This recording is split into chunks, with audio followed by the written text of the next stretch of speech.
Sanctus, Sanctus, Sanctus Dominus Deus Sabaoth. Salam jumpa kembali saudara-saudariku yang terkasih dalam Tuhan kita Yesus Kristus. Salam sejahtera untuk kita semua. Berkat Allah yang Maha Kuasa senantiasa menyertai kita. Hari Selasa tanggal 6 Agustus tahun 2024 adalah pesta Yesus menampakkan kemuliaannya.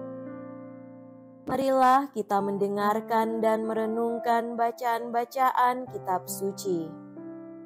Dalam nama Bapa dan Putra dan Roh Kudus. Amin. Bacaan pertama dari nubuat Daniel bab 7 ayat 9 sampai 10 dilanjutkan dengan ayat 13 sampai 14. Aku, Daniel, melihat tahta-tahta dipasang, lalu duduklah yang lanjut usianya. Pakaiannya putih seperti salju, dan rambutnya bersih seperti bulu domba. Tahtanya dari nyala api, roda-rodanya dari api yang berkobar-kobar. Suatu sungai api timbul dan mengalir dari hadapannya. Beribu-ribu melayani dia, beratus-ratus ribu berdiri di hadapannya. Lalu duduklah majelis pengadilan, dan dibukalah kitab-kitab. Aku terus melihat dalam penglihatan itu, tampak dari langit bersama awan gemawam, seorang serupa anak manusia. Ia menghadap dia yang lanjut usianya itu, dan ia diantar ke hadapannya. Kepada dia yang serupa, anak manusia itu diserahkan kekuasaan dan kemuliaan dan kekuasaan sebagai raja. Maka segala bangsa, suku dan bahasa mengabdi kepadanya. Kekuasaannya kekal adanya, dan kerajaannya tidak akan binasa. Demikianlah sabda Tuhan. Syukur kepada Allah.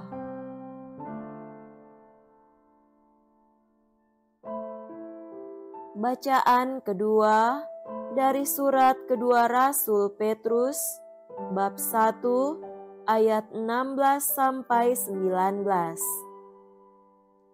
Saudara-saudara, kami tidak mengikuti dongeng-dongeng isapan jempol manusia ketika kami memberitakan kepadamu kuasa dan kedatangan Tuhan kita Yesus Kristus sebagai Raja, tetapi kami adalah saksi mata dari kebesarannya. Kami menyaksikan bagaimana Ia menerima kehormatan dan kemuliaan dari Allah Bapa ketika suara dari Yang Maha Mulia datang kepadanya dan mengatakan, "Inilah anak yang kukasihi, kepadanyalah aku berkenan." Suara itu kami dengar datang dari surga ketika kami bersama-sama dengan Dia di atas gunung yang kudus. Dengan demikian, kami makin diteguhkan oleh firman yang telah disampaikan oleh para nabi. Alangkah baik kalau kamu memperhatikannya, sama seperti memperhatikan pelita yang bercahaya di tempat yang gelap sampai fajar menyingsing dan bintang timur terbit bersinar di dalam hatimu. Demikianlah sabda Tuhan. Syukur kepada Allah.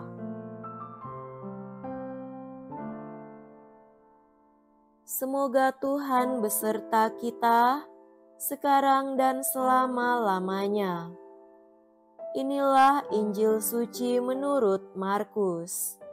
Dimuliakanlah Tuhan. Injil Markus bab 9 ayat 2-10. Sekali peristiwa, Yesus membawa Petrus, Yakobus dan Yohanes, dan bersama-sama mereka ia naik ke sebuah gunung yang tinggi.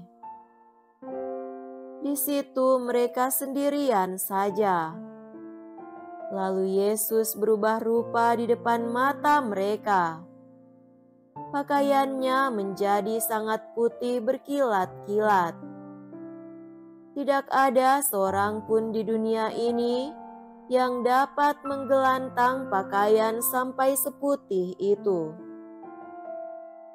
Maka nampaklah kepada mereka Elia bersama dengan Musa, keduanya sedang berbicara dengan Yesus. Kata Petrus kepada Yesus, "Rabi, betapa bahagianya kami berada di tempat ini. Baiklah, kami dirikan 3 kemah, 1 untuk engkau, 1 untuk Musa, dan 1 untuk Elia." Petrus berkata demikian sebab ia tidak tahu apa yang harus dikatakannya karena mereka sangat ketakutan.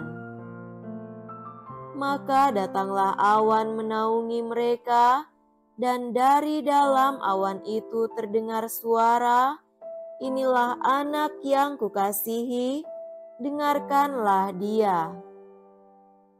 Dan sekonyong-konyong, waktu memandang sekeliling, mereka tidak lagi melihat seorang pun bersama mereka, kecuali Yesus seorang diri.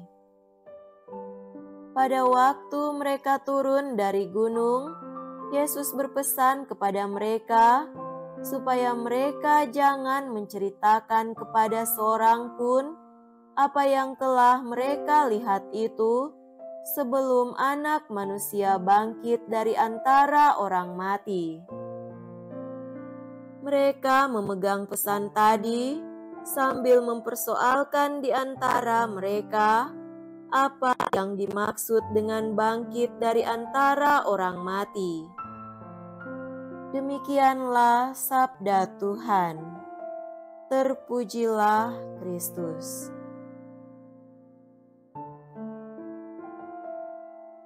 Saudara-saudariku yang terkasih dalam Tuhan kita Yesus Kristus, tema renungan kita pada hari ini adalah Pesta Yesus menampakkan kemuliaannya. Pada hari ini, kita merayakan pesta Yesus menampakkan kemuliaannya. Pesta ini sudah dimulai sejak abad ke-9 dan ditetapkan untuk dirayakan pada tanggal 6 Agustus oleh Paus Kalistus III tahun 1457 sebagai pengenangan akan kemenangan gereja dalam mempertahankan iman dan keberadaannya melawan serangan tentara Turki di Belgrade. Tentu beralasan kalau pada momen kemenangan ini Yesus ditampilkan sebagai Tuhan yang menampakkan kemuliaannya di atas gunung serta ketiga muridnya, Petrus, Yakobus, dan Yohanes di atas gunung yang dikenal sebagai Gunung Tabor. Pernyataan kemuliaannya di gunung itu menandakan bahwa Kristus mengatasi segala kekuatan dan kekuasaan dunia karena Ia adalah Anak Allah.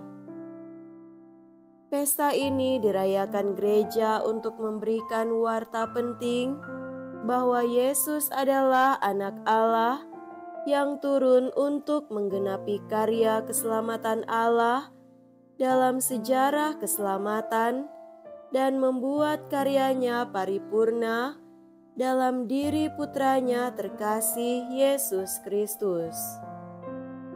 Karena itu, tak mengherankan kalau dalam peristiwa itu ditampilkan dua tokoh penting dalam sejarah keselamatan, yakni Musa dan Elia.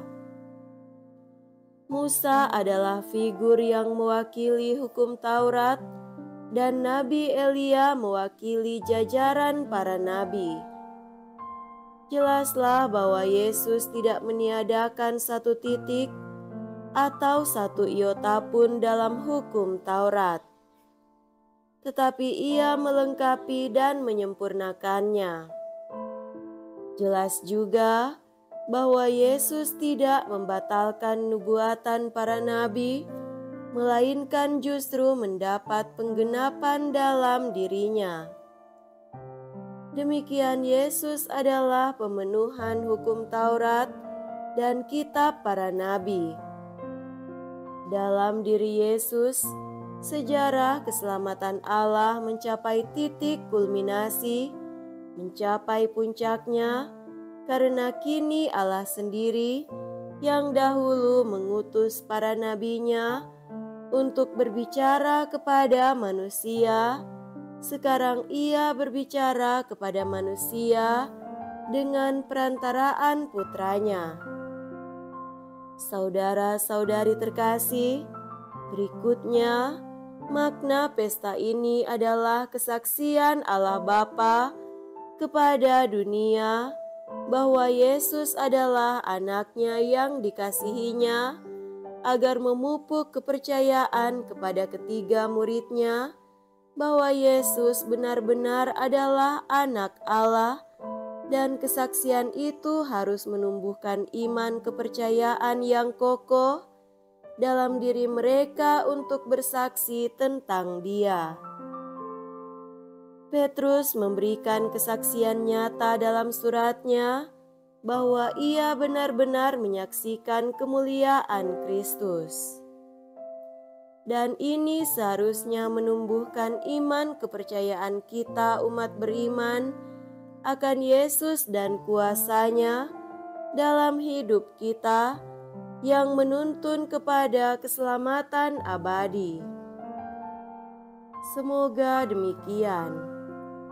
Amin. Dalam nama Bapa dan Putra dan Roh Kudus. Amin.